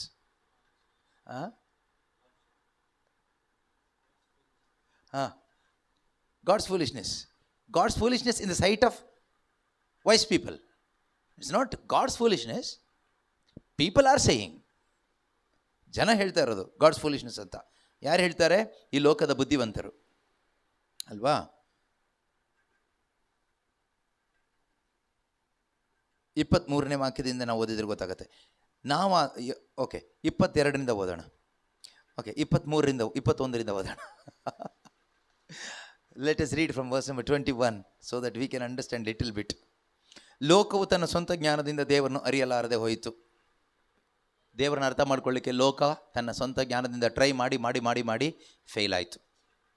ದೇವರನ್ನ ಅರ್ಥ ಮಾಡ್ಕೊಳ್ಳಿಕ್ಕೆ ಲೋಕದ ಬುದ್ಧಿವಂತರಿಗೆ ಆಗಲಿಲ್ಲ. ಲೋಕದ ಜ್ಞಾನಕ್ಕೆ ದೇವರನ್ನ ಅರ್ಥ ಮಾಡ್ಕೊಳ್ಳೋ ಕೆಪಾಸಿಟಿ ಇವತ್ತಿನ ತನಕನೂ ಇಲ್ಲ.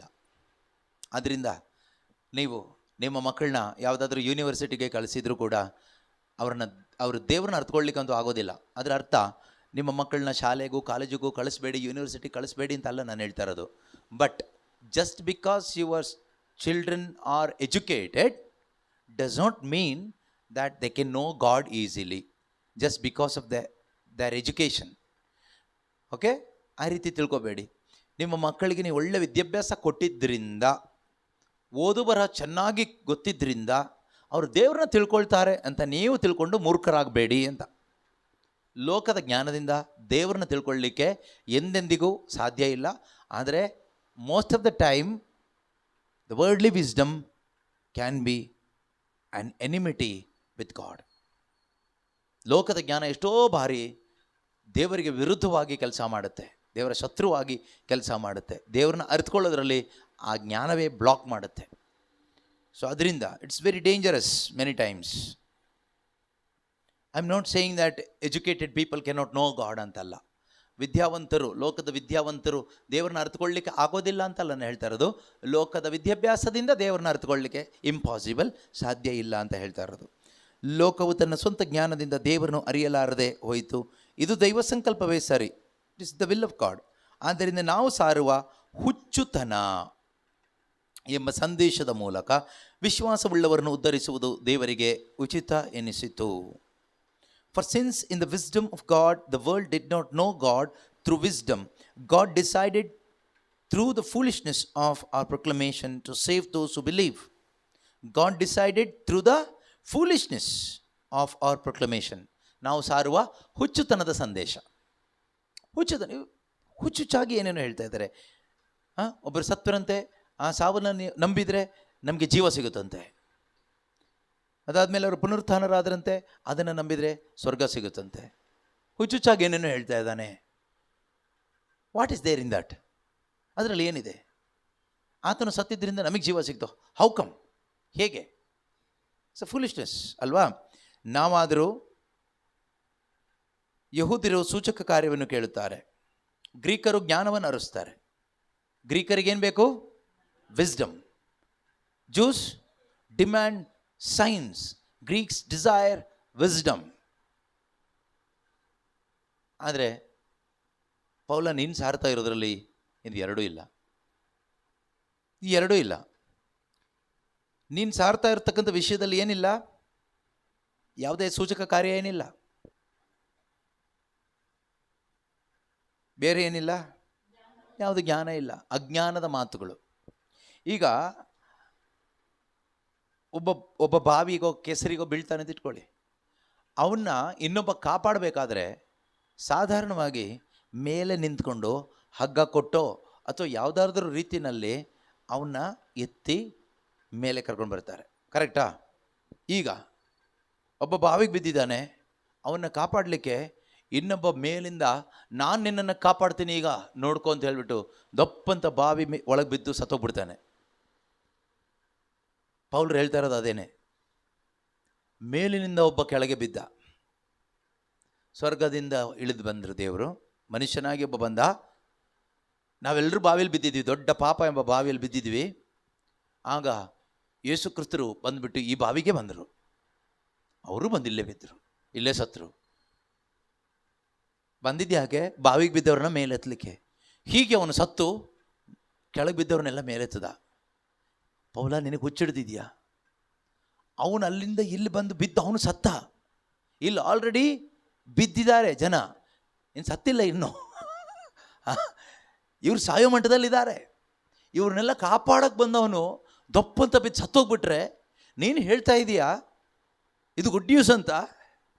ಕೇಳ್ರಪ್ಪೋ ಕೇಳೋ, ನಾನು ನಿಮಗೆ ಶುಭ ಸಂದೇಶ ಸಾರ್ತೀನಿ. ಒಬ್ಬ ನಿಮ್ಮನ್ನು ಕಾಪಾಡಲಿಕ್ಕೆ ಸ್ವರ್ಗದಿಂದ ಇಳಿದು ಬಂದ, ಅದು ಮನುಷ್ಯ ಅಲ್ಲ, ದೇವರೇ ಮನುಷ್ಯನಾಗಿ ಇಳಿದು ಬಂದರು ಮನುಷ್ಯನ ಕಾಪಾಡಲಿಕ್ಕೆ. ಆದರೆ ಸತ್ತೋಗ್ಬಿಟ್ರು. ಹೀಗೆ ಸತ್ತಿದ್ದರಿಂದ ನೀವೆಲ್ಲ ಬಚಾವಾಗ್ಬಿಟ್ರಿ, ನೀವೆಲ್ಲ ಮೇಲೆ ಹೋಗ್ತೀರಿ, ಸ್ವರ್ಗಕ್ಕೆ ಹೋಗ್ತೀರಿ. ಕೇಳಿಸ್ಕೊಳ್ಳೋ ಬುದ್ಧಿವಂತರಿಗೆ ಇದು ಹುಚ್ಚುತನವಾಗಿ ಕಾಣಿಸುತ್ತೆ. ಅದರಿಂದನೇ ಈ ಗ್ರೀಕರಿಗೆ ಜ್ಞಾನವನ್ನು ಹುಡುಕ್ತಾ ಇದ್ದವಂಥವ್ರು, ದೇ ಆರ್ ಸೀಕಿಂಗ್ ವಿಸ್ಡಮ್. ಅವರಿಗೆ ಇದು ಇವನೇನು ಹುಚ್ಚುಚ್ಚಾಗಿ ಏನೇನು ಹೇಳ್ತಾ ಇದ್ದಾನಲ್ಲ, ಏನಿದೆ ಅಂಥದ್ದು ಇದರಲ್ಲಿ ಅಲ್ವಾ? ಅವ್ರಿಗೆ ಇದು ಅರ್ಥ ಆಗ್ತಾ ಇಲ್ಲ. ಆದ್ದರಿಂದನೇ ಪೌಲರು ಅದಕ್ಕೆ ಹೇಳಿದರು, ಈ ಹುಚ್ಚುತನ, ದೇವರ ಹುಚ್ಚುತನ ಇದೆ ಅಲ್ವಾ, ಗ್ರೀಕರೇ ನಿಮ್ಮ ಜ್ಞಾನಕ್ಕಿಂತಲೂ ಶ್ರೇಷ್ಠವಾದದ್ದು. ನಿಮ್ಮ ಜ್ಞಾನದಿಂದ ಈ ಹುಚ್ಚುತನ ಕಂಡುಹಿಡಲಿಕ್ಕಾದರೆ you try and find out God's foolishness by using your wisdom. What is the meaning of this? They say nothing. But Paul says, this is everything. This is everything. The world's wisdom says nothing, but God's wisdom says everything is that. The death of Christ on the cross is everything. But man's wisdom says that is nothing, zero.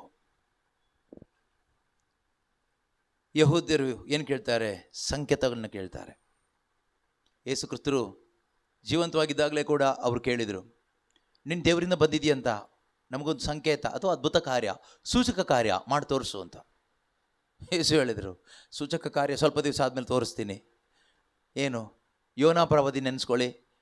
ಅವನು ಮೀನಿನ ಗರ್ಭದಲ್ಲಿ 3 ದಿನ ಇದ್ದ, ಅದಾದ ನಂತರ ಹೊರಗಡೆ ಬಂದ. ಅದೇ ರೀತಿ 3 ದಿನ ನಾನು ಒಳಗಡೆ ಇದ್ದು ಭೂಗರ್ಭದಲ್ಲಿ ಒಳಗಡೆ ಇರ್ತೀನಿ, ಮತ್ತೆ ಹೊರಗಡೆ ಬರ್ತೀನಿ. ಅವರಿಗೇನು ಅರ್ಥ ಆಗಿಲ್ಲ, ಹುಚ್ಚುಚ್ಚಾಗಿ ಏನೇನು ಹೇಳ್ತಾ ಇದ್ದಾನೆ ಅಂತ ಅವರು ಹೋದರು. ಏನೂ ಮಾಡಿ ತೋರಿಸಿಲ್ಲ. ಯಾಕೆ ಅಂದರೆ ಈ ಯಹೂದ್ಯ ಜನರು ನೋಡಿದ್ದು ಅದುವರೆಗೂ ದೇವರು ಅಂದರೆ ಕೆಂಪು ಸಮುದ್ರ ಇಬ್ಬಾಗಿಸಿದವರು. ಬೆಳಕಾಗಲಿ ಅಂತ ಹೇಳಿದಾಗ ಬೆಳಕು ಬಂತು. ತಮ್ಮ ವಾಕ್ಯದಿಂದ ಎಲ್ಲವನ್ನು ಸೃಷ್ಟಿ ಮಾಡಿದಂಥ ಸರ್ವಶಕ್ತನಾದ ದೇವರ ಕಥೆನ ಇಸ್ರಾಯೇಲ್ ಜನರು ಕೇಳಿದರು. ಮೋಶೆ ಬೋಧಿಸಿದ ದೇವರು ಇಲ್ಲಿ ನೋಡ್ತಾ ಇರೋ ಪೌಲ ಹೇಳ್ತಾ ಇರೋ ದೇವರಿಗೂ ಕಂಪೇರ್ ಮಾಡಲಿಕ್ಕೆ ಆಗ್ತಾ ಇಲ್ಲ. ಮೋಶೆ ಬೋಧಿಸಿದ ದೇವರು ಅಥವಾ ಇಸ್ರಾಯೇಲ್ ಜನರು ಬೋಧಿಸಿದಂಥ ದೇವರು, ಅವರ ತಂದೆ ತಾಯಿಂದರು, ಹಿರಿಯರು, ಪ್ರವಾದಿಗಳು ತಿಳಿಸಿಕೊಟ್ಟಂಥ ದೇವರು ಅದ್ಭುತ ಸ್ವರೂಪಿ ದೇವರು, ಸರ್ವಶಕ್ತನಾದ ದೇವರು, ಶತ್ರುವನ್ನು ನಾಶ ಮಾಡಿದಂಥ ದೇವರು, ಪರಾಕ್ರಮಶಾಲಿಯಾದ ದೇವರು, ಮಳೆಯನ್ನು ನಿಲ್ಲಿಸಿದಂಥ ದೇವರು, ಮಳೆ ಬರಿಸಿದಂಥ ದೇವರು, ಮನ್ನಾ ಸುರಿಸಿದಂಥ ದೇವರು, ಬಂಡೆಯಿಂದ ನೀರು ಬರುವಂತೆ ಮಾಡಿದಂಥ ಆ ಸರ್ವಶಕ್ತನಾದ ದೇವ್ರ ಬಗ್ಗೆ ಅವರು ಕೇಳಿದರು. ಅಂದರೆ ಇಲ್ಲಿ ಪೌಲ ಹೇಳ್ತಾ ಇದ್ದಾನೆ, ದೇವರು ನಿಮ್ಮನ್ನು ರಕ್ಷಿಸ್ತಾ ಇದ್ದಾರೆ. ಆ ರಕ್ಷಣೆ ಹೇಗೆ ಮಾಡಿದರು ಅಂದರೆ ತನ್ನ ಪ್ರಾಣವನ್ನು ಕೊಟ್ಟು ನಿಮ್ಮನ್ನು ರಕ್ಷಣೆ ಮಾಡಿದರು ಅಂತ. ಇದ್ಯಾವ ಸಂಕೇತ? ಇದೇನು ಅದ್ಭುತ? ಇದರಲ್ಲೇನಿದೆ ಅದ್ಭುತ? ಅದಕ್ಕೆ ಮುಂದೆ ಹೇಳ್ತಾರೆ, ಏನಂತ ಹೇಳ್ತಾರೆ, ಯಹೂದ್ಯರಿಗೆ ಇದು ಅಸಹ್ಯಕರವಾಗಿದೆ. ಯಾಕೆ ಅಸಹ್ಯಕರವಾಗಿದೆ ಅಂದರೆ ಇವನು ನಮ್ಮವನಾಗ್ಬಿಟ್ಟಿದ್ದಾನೆ. ಇವನು ಹುಟ್ಟಿದ್ದು ಯಹೂದ್ಯ ಕುಲದಲ್ಲಿ, ನಮ್ಮವನೇ ಒಬ್ಬ ಈ ರೀತಿ ನಾನು ದೇವರಿಂದ ಬಂದಿದ್ದೀನಿ ಅಂತ ಹೇಳಿಬಿಟ್ಟು ಸತ್ತು ಈ ರೀತಿ ಹೀನಾಯನವಾಗಿ ಅನ್ಯರಿಂದ ಏಟು ತಿಂದು ಶಿಲುಬೆ ಮೇಲೆ ಶಾಪಗ್ರಸ್ತನಾಗಿ ಸತ್ತು ಹೋಗಿದ್ದು ಒಂದು ಅಸಹ್ಯಕರವಾದ ವಿಷಯ. ಈ ಅಸಹ್ಯಕರವಾದ ವಿಷಯವನ್ನು ನೀನು ಎತ್ಕೊಂಡು ಹೋಗಿ ಗುಡ್ ನ್ಯೂಸ್ ಅಂತ ಹೇಳ್ತಾ ಇದೆಯಲ್ಲ ಪೌಲ, ನಿನಗೇನು ಹುಚ್ಚು ಹಿಡಿದಿದೆಯಾ? ಅದಕ್ಕೆ ಪೌಲ ಹೇಳಿದ್ದು, ನಾವು ಸಾರುತ್ತಿರುವ ಈ ಒಂದು ಹುಚ್ಚುತನ ಎಂಬ ಸಂದೇಶ, ಯಹೂದ್ಯರು ಸೂಚಕ ಕಾರ್ಯವನ್ನು ಕೇಳ್ತಾರೆ, ಗ್ರೀಕರು ಜ್ಞಾನವನ್ನು ಅರಸುತ್ತಾರೆ. ನಾವಾದರೂ ಶಿಲುಬೆಗೇರಿಸಲಾದ ಯೇಸುವನ್ನು ಪ್ರಚಾರಪಡಿಸುತ್ತೇವೆ. ಯಹೂದ್ಯರಿಗೆ ಇದು ಅಸಹ್ಯವಾಗಿದೆ, ಅನ್ಯ ಜನರಿಗೆ ಅಂದರೆ ಗ್ರೀಕರಿಗೆ ಹಾಸ್ಯಾಸ್ಪದವಾಗಿದೆ. ಆದರೆ ಯಹೂದ್ಯರಾಗಲಿ ಗ್ರೀಕರಾಗಲಿ ದೇವರಿಂದ ಕರೆ ಹೊಂದಿದ್ದಾರೆ. ಅಂಥವರಿಗೆ ಯೇಸು ಕ್ರಿಸ್ತರು ದೇವರ ಶಕ್ತಿಯಾಗಿದ್ದಾರೆ, ದೇವರ ಜ್ಞಾನವಾಗಿದ್ದಾರೆ. ಗ್ರೀಕರಾದರೂ ಅಷ್ಟೇ, ಯಹೂದ್ಯರಾದರೂ ಅಷ್ಟೇ, ಜೆಂಟೈಲ್ಸ್ ಆರ್ ಜೂಸ್, ಯಾರೇ ಆಗಿರಲಿ, ದೇವರ ಕರೆ ಹೊಂದಿದವರಿಗೆ ಈ ಶಿಲುಬೆ ಮೇಲೆ ಸತ್ತ ಯೇಸು ಕ್ರಿಸ್ತರು ದೇವರ ಶಕ್ತಿನೂ ಹೌದು, ದೇವರ ಜ್ಞಾನನೂ ಹೌದು. ಅದು ಗ್ರೀಕರ ಜ್ಞಾನಕ್ಕಿಂತಲೂ ಶ್ರೇಷ್ಠವಾದದ್ದು, ಯಹೂದ್ಯರು ಕಂಡಂಥ ದೇವರ ಶಕ್ತಿಗಿಂತಲೂ ಶ್ರೇಷ್ಠವಾದ ದೇವರ ಶಕ್ತಿ. Almighty power of God. The death of the cross of Jesus Christ is the manifestation of God's almighty power. ಸರ್ವಶಕ್ತನಾದ ಆ ದೇವರ ಮಹಾಶಕ್ತಿಯ ಪ್ರಕಟಣೆ. ದೇವರ ಶಕ್ತಿ ಅಂದರೆ ದೇವರ ಪ್ರೀತಿ. God's power means God's love. ಆ ದೇವರ ಮಹಾಪ್ರೀತಿ, ದೇವರು ನಮ್ಮನ್ನು ಎಷ್ಟಾಗಿ ಪ್ರೀತಿಸಿದರು. ದೇವರ ಶಕ್ತಿಯ ಪ್ರಕಟಣೆ ಅಂತ ಯಾಕೆ ಹೇಳಿದ್ದು ಅಂದರೆ, ದೇವರ ಕೋಪ ಸೊದೋಮ್ ಗೊಮೋರ ಪಟ್ಟಣದ ಮೇಲೆ ಬಂದ ಕೋಪ ಮಾತ್ರ ಅಲ್ಲ, ಇಡೀ ಜಗತ್ತಿನ ಮೇಲೆ ಬಂದಂಥ ಕೋಪವನ್ನು ದೇವರ ಪುತ್ರ ಯೇಸು ಕ್ರಿಸ್ತರು ತಮ್ಮ ದೇಹದಲ್ಲಿ ಅದನ್ನು ಸ್ವೀಕಾರ ಮಾಡಿ ದೇವರ ಕೋಪವನ್ನು ಪೂರ್ತಿ ಅವರು ನಾಶ ಮಾಡಿದರು. Destroyed God's wrath on his body through that death on the cross. See the power of the Son of God. ದೇವರ ಪುತ್ರನ ಆ ಶಕ್ತಿಯನ್ನು ನೋಡಿ. ಅಷ್ಟು ಬೆಂಕಿ, ಅಷ್ಟೊಂದು ಕೋಪ. ಆ ಕೋಪವನ್ನು ಯೇಸು ಕ್ರಿಸ್ತರು ಆ ಶಿಲುಬೆ ಮರಣದಲ್ಲಿ ಸಹಿಸ್ಕೊಂಡು ಆ ದೇವರ ಕೋಪವನ್ನು ಶಮನ ಮಾಡಿರಬೇಕಾದ್ರೆ ಎಂಥ ಪವರ್ ಇರ್ಬೋದು ಅಲ್ವಾ? ಆ ಮರಣಕ್ಕೆ ಅಷ್ಟೊಂದು ಶಕ್ತಿ ಇದೆ. There is so much power in the death of Jesus Christ. ಅದಕ್ಕೆ ಪೌಲರು ಹೇಳಿದ್ದು, ಯಹೂದ್ಯರಾಗಲಿ ಗ್ರೀಕರಾಗಲಿ ದೇವರ ಕರೆ ಹೊಂದಿದ್ದರೆ ಅಂಥವರಿಗೆ ಯೇಸು ಕ್ರಿಸ್ತರು ದೇವರ ಶಕ್ತಿಯಾಗಿದ್ದಾರೆ ಮತ್ತು ದೇವರ ಜ್ಞಾನ ಕೂಡ ಆಗಿದ್ದಾರೆ.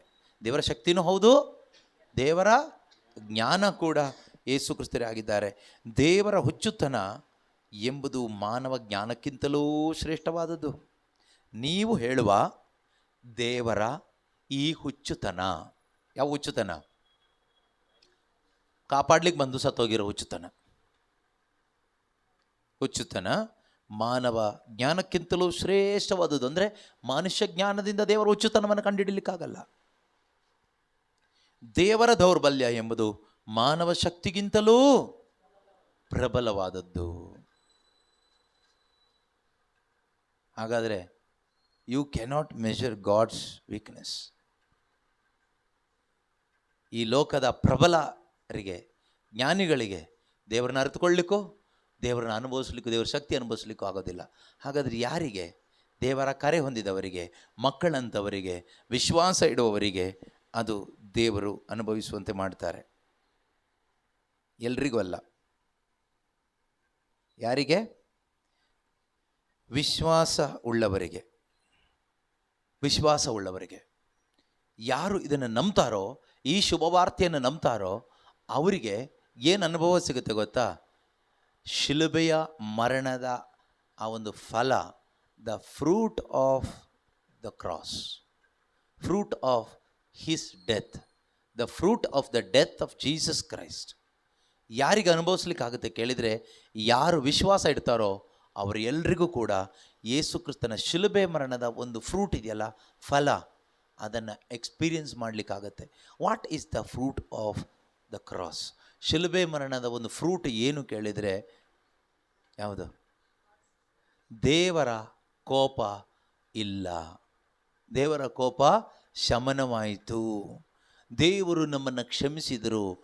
ಫರ್ಗಿವ್ನೆಸ್, ಗಾಡ್ಸ್ ಫರ್ಗಿವ್ನೆಸ್, ದೇವರ ಕ್ಷಮೆ, ರಿಮಿಷನ್ ಆಫ್ ಸಿನ್, ಪಾಪ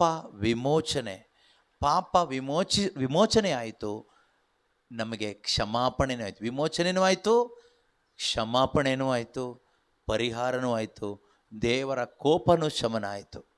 ಇದು ಆ ಒಂದು ಶಿಲುಬೆ ಮರಣದ ಫಲ. ಇದು ಯಾರಿಗೆ ಸಿಗುತ್ತೆ ಕೇಳಿದರೆ, ಯಾರು ಇದನ್ನು ನಂಬ್ತಾರೋ, ಯೇಸು ಕ್ರಿಸ್ತನ ಶಿಲುಬೆ ಮರಣ ನನಗೋಸ್ಕರ ಎಂದು ಯಾರು ನಂಬ್ತಿರೋ ಅವರಿಗೆ. ಇದು ನಿಮ್ಮ ಪುಣ್ಯ ಕಾರ್ಯಗಳ ಫಲ ಅಲ್ಲ. This is not the result of your prayer, your fasting, your good works. ನಮ್ಮ ಪುಣ್ಯ ಕಾರ್ಯಗಳು, ಸತ್ಕಾರ್ಯಗಳು, ಉಪವಾಸಗಳು, ಇದು ಯಾವುದು ನಾವು ಮಾಡಿದರ ಒಂದು ಪರಿಣಾಮ ಅಲ್ಲ. ಇದು ದೇವರ ಕರುಣೆ. ಅದನ್ನೇ ಎಫಿಷಿಯನ್ಸ್ 2 ನಾವು ಧ್ಯಾನ ಮಾಡ್ತಾ ಇದ್ದಿದ್ದು. ದೇವರ ಕರುಣೆಯಿಂದ. Ephesians 2:4 and 5. ಆದರೆ ಕರುಣಾಮಯ ದೇವರು ನಮ್ಮನ್ನು ಅಪಾರವಾಗಿ ಪ್ರೀತಿಸಿ ನಮ್ಮ ಅಪರಾಧಗಳ ನಿಮಿತ್ತ ಆಧ್ಯಾತ್ಮಿಕವಾಗಿ ಮೃತರಾಗಿದ್ದ ನಮ್ಮನ್ನು ಕ್ರಿಸ್ತ ಯೇಸುವಿನೊಡನೆ ಜೀವಂತರಾಗಿ ಮಾಡಿದರು. ದೇವರ ಅನುಗ್ರಹದಿಂದಲೇ ನೀವೀಗ ಜೀವೋದ್ಧಾರ ಹೊಂದಿದ್ದೀರಿ. ನೆಕ್ಸ್ಟ್ 8ನೇ ವಾಕ್ಯ, ದೈವ ಅನುಗ್ರಹದಿಂದಲೇ ನೀವು ವಿಶ್ವಾಸದ ಮೂಲಕ ಜೀವೋದ್ಧಾರ ಹೊಂದಿದ್ದೀರಿ. ಇದು ನಿಮ್ಮ ಪ್ರಯತ್ನದ ಫಲವಲ್ಲ. ಇದು ನಿಮ್ಮ ಪ್ರಯತ್ನದ ಫಲವಲ್ಲ, ಇದು ದೇವರಿತ್ತ ವರಪ್ರಸಾದ. ದೇವರಿತ್ತ ವರಪ್ರಸಾದ. For by grace you have been saved through faith and this is not your own doing, it is the gift of God, not the result of works, so that no one may boast. ಇದು ಮಾನವನ ಪುಣ್ಯ ಕಾರ್ಯಗಳ ಪರಿಣಾಮವಲ್ಲ, ಆದುದರಿಂದ ಯಾರೂ ಹೆಮ್ಮೆ ಪಡಲು ಆಸ್ಪದವಿಲ್ಲ.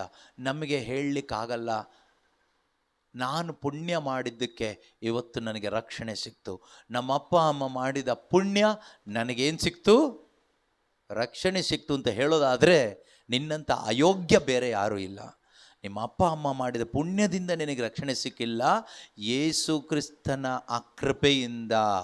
ಯೇಸು ಸ್ವಾಮಿ ಶಿಲುಬೆಯ ಮೇಲೆ ದೇವರ ಕೋಪವನ್ನು ಸ್ವೀಕಾರ ಮಾಡಿದ್ರಿಂದ ನಿನ್ನನ್ನು ಸೈಡಿಗೆ ತಳ್ಳಿ, ಮಗನೇ ಸೈಡಿಗೆ ನಿಂತ್ಕೋ, ನಾನು ತಗೊಳ್ತೀನಿ ಈ ದೇವರ ಕೋಪವನ್ನು ಅಂತ ಹೇಳಿಬಿಟ್ಟು, ಆ ದೇವರ ಕೋಪ ನನ್ನ ಮೇಲೆ ಬಂದಿದ್ದನ್ನು, ನನ್ನ ಮೇಲೆ ಬೀಳಬೇಕಾಗಿದ್ದ ಆ ಒಂದು ಗಂಧಕದ ಮಳೆ ಯೇಸು ಕ್ರಿಸ್ತರು ಅಂದೇ ತಮ್ಮ ಮೇಲೆ ಗಂಧಕದ ಮಳೆಯಾಗಿ ಅಲ್ಲ, ಆ ಶಿಲುಬೆಯ ಮರಣದ ರೂಪದಲ್ಲಿ, ಆ ಚಾಟಿಯೇಟಿನ ರೂಪದಲ್ಲಿ, ಅವಮಾನ, ನಿಂದನೆ, ಪರಿಹಾಸ್ಯದ ರೂಪದಲ್ಲಿ ತಮ್ಮ ದೇಹದ ಮೇಲೆ ಅವರು ಸ್ವೀಕಾರ ಮಾಡಿದ್ರಿಂದ ನನಗೆ ಗಂಧಕದಿಂದ ಉರಿಯುವ ಆ ಸರೋವರ ಇಲ್ಲ, ಎರಡನೆಯ ಮರಣ ಇಲ್ಲ. ನನಗಿರೋದು ಪುನರುತ್ಥಾನ, ಪ್ರಥಮ ಪುನರುತ್ಥಾನ ಅಂತ ಹೇಳ್ತೀವಲ್ವ.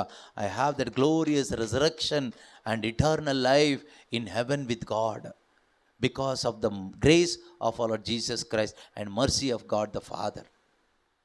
ಇದನ್ನೇ ನಾವು ಧ್ಯಾನ ಮಾಡಿ ಜೀವಿಸಬೇಕಾಗಿರೋದು. ನಮಗೆ ಧ್ಯಾನಿಸ್ಲಿಕ್ಕೆ ಬೇರೆ ಏನೂ ಇಲ್ಲ, ನಮಗೆ ಹೇಳಲಿಕ್ಕೂ ಬೇರೆ ಏನೂ ಇಲ್ಲ. ಏನೇ ಧ್ಯಾನಿಸೋದಿದ್ರು, ಏನೇ ಹೇಳೋದಿದ್ರು, everything related to this God's mercy and God's grace, everything related to Christ. Yesu ಕ್ರಿಸ್ತನಿಗೆ ಸಂಬಂಧಪಟ್ಟಿದ್ದು, ತಂದೆ ದೇವರ ಕರುಣೆಗೂ ಯೇಸು ಕ್ರಿಸ್ತನ ಕೃಪೆಗೂ ಸಂಬಂಧಪಟ್ಟಿದ್ದು ಅಲ್ಲದೆ ಇರೋದು ನಮಗೆ ಬೋಧನೆ ಮಾಡಲಿಕ್ಕೆ ಏನೂ ಇಲ್ಲ, ಏನೂ ಇಲ್ಲ. ಮನುಷ್ಯನ ಪುಣ್ಯ ಕಾರ್ಯಗಳ ಬಗ್ಗೆ ಬೋಧಿಸಲಿಕ್ಕೆ ಏನೂ ಇಲ್ಲ, ಸತ್ಕಾರ್ಯಗಳ ಬಗ್ಗೆ ಬೋಧಿಸಲಿಕ್ಕೆ ಏನೂ ಇಲ್ಲ. ಒಂದು ವೇಳೆ ನಾವೇನಾದರೂ ಸತ್ಕಾರ್ಯ ಏನಾದರೂ ಮಾಡ್ತಾ ಇದ್ದೀವಿ ಅಂದರೆ ಅದು ದೇವರ ಕೃಪೆ ಅಷ್ಟೇ. ಕ್ರಿಸ್ತನು ನಮ್ಮ ಮುಖಾಂತರ ಜೀವಿಸ್ತಾ ಇರೋದ್ರಿಂದ ಮಾತ್ರ ಅದು ಸಾಧ್ಯ ಆಗ್ತಾ ಇದೆ. But everything is mercy and grace, mercy and grace, ದೇವರ ಕರುಣೆ, ಯೇಸುವಿನ ಕೃಪೆ. ಪ್ರಾರ್ಥಿಸೋಣ. ಪ್ರೀತಿ ಸ್ವರೂಪನು, ಕರುಣಾಮಯನು, ಒಳ್ಳೆಯವನೂ ಆದ ನಮ್ಮ ತಂದೆಯಾದ ದೇವರೇ, ಯೇಸು ಕ್ರಿಸ್ತನ ಮುಖಾಂತರ ನಮ್ಮನ್ನು ನೀವು ರಕ್ಷಣೆ ಮಾಡಿದ್ದು ನಿಮ್ಮ ಮಹಾ ಕರುಣೆ ಆಗಿದೆ. ಯೇಸುವೆ, ನಮ್ಮ ಮೇಲೆ ಬರಬೇಕಾಗಿದ್ದ ದೇವರ ಕೋಪವನ್ನು ನೀವು ನಿಮ್ಮ ಮೇಲೆ ಸ್ವೀಕಾರ ಮಾಡಿ ನಮ್ಮನ್ನು ಉಳಿಸಿದ್ದೀರಿ ಸ್ವಾಮಿ. ಇಂದು ನಾವು ಉಳಿದಿರುವುದು ನಿಮ್ಮ ಕೃಪೆಯಿಂದ ಮಾತ್ರ ಯೇಸುವೆ.